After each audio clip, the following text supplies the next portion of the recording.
Welcome, everybody, to Dead Talk Live. Tonight, our guest is Carter Smith, the writer and director of Swallowed, which is available on demand today, February 14th. Carter, thank you so much for being here with us. Congratulations on the film. It's a great Thank you so film. much. I'm really looking forward to talking about this because you give us some really unique perspectives in Swallowed that we're going to do a little bit of a deep dive on. Now, Okay. let's first start out with Swallow tackles the topic of drug mules. Okay. Now, how are you going to approach this story and give it your own unique spin? Um, I hadn't seen that many sort of drug mule movies before. That is So true. I kind of didn't have this sort of established idea of uh what the conventions were.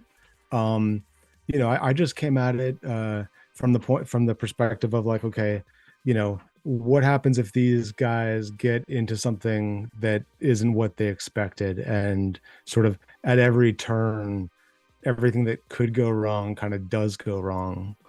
Yeah. Um, Now, the drugs, if we can call them that, that are being smuggled across the border are not your typical narcotics. How they did are you come not. up with that idea to use?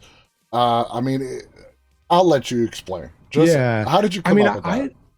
I had read a bunch about sort of this the whole the trend of sort of natural substances as drugs, whether it's something like ayahuasca or some sort of Licking a venom frog. from, yeah, exactly, a frog venom, exactly. Like there's a lot of that I found kind of interesting. I mean, frightening, to be honest, Mm-hmm. for me, and but also kind of fascinating.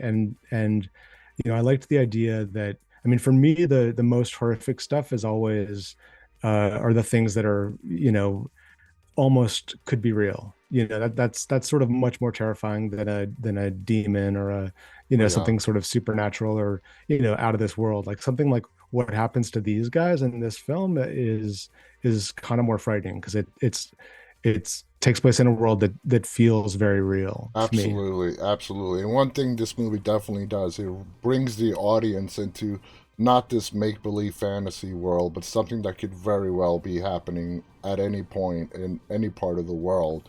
Now, the two main characters are Benjamin and Dom, who are Yep. best friends. Benjamin is gay, Dom is straight. The scene in which Dom reveals how he feels about Benjamin and their friendship is a really special moment in the film. How did you finally settle on how that sequence of events, that scene was going to unfold? Yeah. Well, I mean, the film takes place on all over one night, Mm-hmm. and it's Benjamin. It's sort of their last night hanging out together before Benjamin is getting ready to move off to LA. So I kind of felt like, they've grown up together, they're really good friends, and this would be the night if anything was going to come out. Mm-hmm. Uh, this would be the sort of the last chance that they would have to talk about some of that stuff, and I think that sort of last chance feeling is sort of what gave Dom, or what gives Dom the sort of confidence to open up a little more than maybe he would if it was just another night. Absolutely. It's Um, like this is his last chance. He may never see yeah, Benjamin ever again. Now, there are two terrifying aspects to this film, like you mentioned. One being the little creatures, shall we call them, that are being smuggled across the border. And then we have Mark Patton's character. And yeah, Mark did a fabulous job. yeah. Was it your intention for one aspect to feed into another and to bring this terrifying film together? Yeah, I mean, I kind of liked the idea that, I mean, I think that as terrifying as Mark Patton is Alice, Jenna Malone's Oh character, yeah. I mean, she's small, but she is fierce and she is dangerous. And I kind of liked the idea that the two of them, as the, quote unquote traditional villains, don't look like what you might expect these characters to look like in a Mm-hmm. in a film like this. I mean, normally, like, Jenna's character Alice would be like a tough guy, Yeah. and be sort of a big burly guy with a gun, and then here she is, and she's got this soft sing-song voice and this blonde hair, and she's half the size of Dom, but she somehow manages to like completely command the situation and take charge. And so I liked the idea that the sort of the exterior villains were as unexpected as what's in the baggies and inside their stomachs after that point in the film. And we're going to go to Alice some more in a bit. Now, Mark Patton's character is a flamboyant personality, a sociopath who thinks he can get away with anything. He never has to pay for what he does. Yeah. What was your inspiration for Mark Patton's character? I Besides the hundreds of thousands of serial killers we've had out there. yeah, I mean, but I don't think that I didn't think of him ever as a straight up 100% villain. Like I sort of had to latch onto the humanity of that character, and I imagine that he is from this same small town Maine community where Benjamin and Dom live, Hmm. and growing up and being that character, Rich, being kind of flamboyant and over the top, and you know that's got to be tough. And so I think that there was probably, I imagine there would be a lot of sort of armor that he Hmm. would put on to sort of you know to posture himself and Yeah. to sort of appear to be sort of a lot more badass than maybe he feels on the inside. um So and you I would think that not really classify him as a sociopath. He's just somebody who's been through a lot and is really hardened at this point. I mean, he's probably got sociopathic tendencies. Like, like he's not just like a straight up nice guy for sure. He's got Yeah. to screw loose. But I think that what was always important for me was to make sure that he didn't sort of tip over into a caricature, Yeah. and that there was, humanity in him, and that, I think it's kind of interesting that he can see a lot of himself in Benjamin, Yeah. and sort of being the beautiful, kind of guy that everyone wants a piece of, and that's those days are in his past, and how anyone deals with that, I think is kind of interesting. It is. It is. That's Yeah. great. That's a great point you just made. Now, being the director, I could tell you used colors to represent some different moments in the film. Yellow is a big color in this film. Mhm. Tell us the significance of the color yellow in Swallowed. That's the kind of stuff that I never really think of beforehand necessarily, but it kind of it comes out, as the film comes together. Yeah. I mean, from the beginning, I wanted to shoot everything, sort of with natural light, using a lot of daylight, and if like kind of from the beginning, like a pink and a yellow palette, Mhm. and it's in that opening scene, but it's in the titles and it's in the poster and it's in some of that stuff. But a lot of it is sort of, once you get into the woods and into the backwoods, sort of down and dirty part of the film, like it's a lot of green and it's a lot of brown and it's a lot of sort of roughed up, dirty color palette. Uh, let's dive more into Alice now. Like, I Yeah. mean, Jenna is an amazing actress. Was Alice written first off with Jenna in mind, or Yeah. were you really ecstatic when she took on the role? Yeah, I mean, I wrote it with her in mind because, we had done the ruins together and just stayed friends and kind of talked about finding something to do, and just hadn't found the right project. And so I hoped that she would be on board and be as into it as I wanted her to be. And, luckily she was down to come to, where we shot in Maine, in the middle of nowhere, and sort of leave the rest of the world behind for a couple weeks and go into like movie making camp. Yeah, she definitely brings an element to this film that really puts it over the top. Now, Alice evolves throughout the film from when we Yeah. first meet her holding the two guys at gunpoint to the end. We see her go through a whole arc. Tell us why the character of Alice is so important to this story.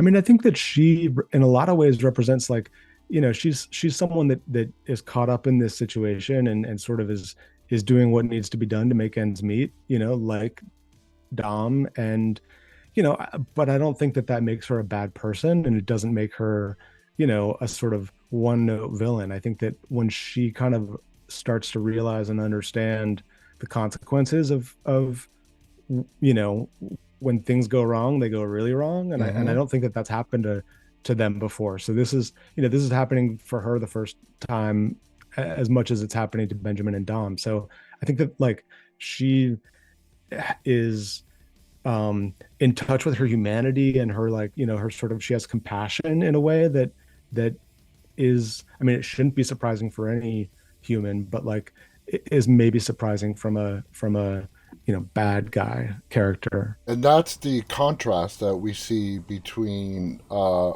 Mark's character and Alice. Is Yeah. Mark is a straight up bad guy, while Alice, we meet her holding these guys at gunpoint, but then we see the humanity in her as the story progresses. Benjamin also goes through a transformation Yeah. with that scene in the bathroom that sort of starts this whole sequence of events after the guys have ingested the balloons full Yep. of the contraband.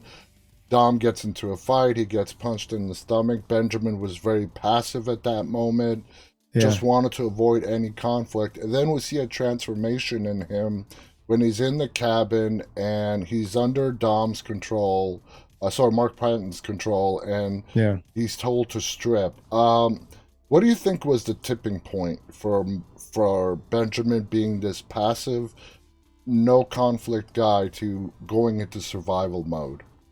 Well, I think that in a lot of ways, growing up, Benjamin in that community, growing up, being a queer kid, and kind of, I think that a big part of that, in a place that kind of can feel hostile, is shrinking and sort of disappearing as much as possible, Mm-hmm. and sort of not calling attention to yourself and sort of going under the radar. Not that he has any problems with who he is. I mean, he's sort of comfortable and confident, but I think his default is probably, to kind of disappear into the background. And then at a certain point, when it becomes clear to him that, if he doesn't step up and do something, that yeah, it's going to get even worse. And it sort of, it falls squarely on his shoulders, and to right the wrongs that have happened so far in the film. And that was a really fun, there was a really fun arc to write, and I think it was a really fun arc for Cooper to play, Yeah, yeah. as Benjamin. Now there were some gut wrenching scenes when the balloons have to be extracted from Dom, Yeah. with Benjamin doing. Uh, Tell us the significance of that sequence, and was it difficult to shoot that entire scene? I mean, I was always kind of interested in this. I mean, Benjamin is, his best friend Dom. Like, Benjamin is sort of secretly in love with Dom, and maybe not so secretly. Like, I think that Dom knows, and it's Yeah. sort of an open thing between them. And so there's something so twisted and perverted about the way that that scene unfolds, and Mm-hmm. sort of how intimate they're forced to become in the most horrific way. Um, and because that takes place over, it's a good, like, 15-minute sequence. Yeah. There's a lot of stops and starts, and different things that happen along the way. So it was a really complicated and difficult scene to shoot. But we just talked about how it was going to be shot and where the camera was going to be, and the sort of what we were going to be seeing as an audience. I mean, always from the beginning, it was never meant to be something that, like, you sort of saw. I was Flinched never going at. for, like, gross out, like, I'm not Yeah. showing, like, the details. Yeah. I mean, It's more here's. about Yeah. their Here's. faces and what's happening, and how the pain that they're going through emotionally and physically. Exactly. Here you have somebody in agony and pain dying on the floor, and you have his best friend over him trying to save his life. Yeah. So it wasn't flinching. It was when it was gut wrenching because of what Dom was going through, and Yeah. and we as the audience can almost feel his pain right along with him. Now we already talked about Benjamin was leaving for Los Angeles. He's leaving because he's aspiring to become a porn star. Yeah. Now, was that just a way to write how his character is leaving this town and moving to LA? Did it come up, or did it have another kind of significance, him wanting to be a porn star? Well, I like the idea of him being completely comfortable with himself, and I think that allowed, him as a character to sort of be secure in his sexuality and sort of in how he thinks of himself and sort of what he's comfortable with. But then also, I think that comes in handy when you're dealing with a villain like Rich, Mark Patton's character. I think Hmm. that there's certainly qualities and talents that he makes the most of, once he is told to strip and sort of, it is at the beck and call of the Rich character. I think so. That was always interesting to me. Uh, right at the end credits, you put a snippet in of Benjamin Cooper in real life. People who are not familiar with Cooper, what can you say about Cooper that they may not know? Yeah, well, that's Benjamin. That's the character Benjamin after he's, Yeah.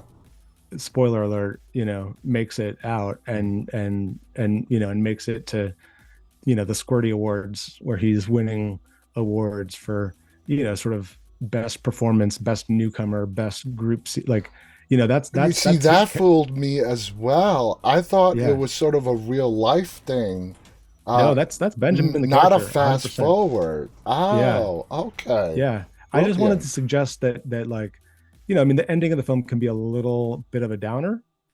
And I kind of wanted to end on something fun Yeah. and, to sort of, for people to know that Benjamin, for all he went through and everything that he lost, like he actually ends up okay. See, that's brilliant. Um, I yeah. love that. I love that you did that. Now, staying with the end here, the film leaves the fate of some characters up in the air, up to the audience to decide what happens after the credit rolls. Yep. Uh, do you like doing that with your writing and directing, not handing everything to the audience on a silver plate?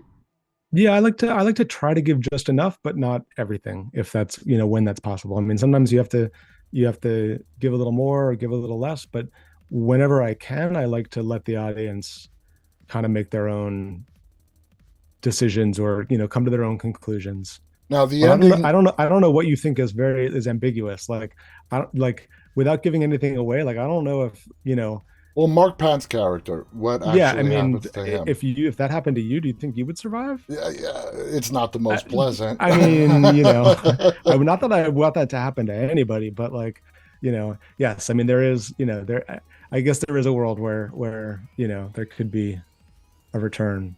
And is that Benjamin extracting revenge for what happened, with the whole Yeah, sequence? yeah, totally. Yeah. I Okay, mean, his best friend is, he's got that on his shoulders, so he's exactly. he's willing to do whatever it takes. Carter, I want to thank you so much. For our Yeah. audience, again, the movie's called Swallowed. It is available today on demand. I'm Yeah. assuming on all the major TVOD platforms. Yep. All of the Amazons and iTunes and Yeah, Googles and Voodoos.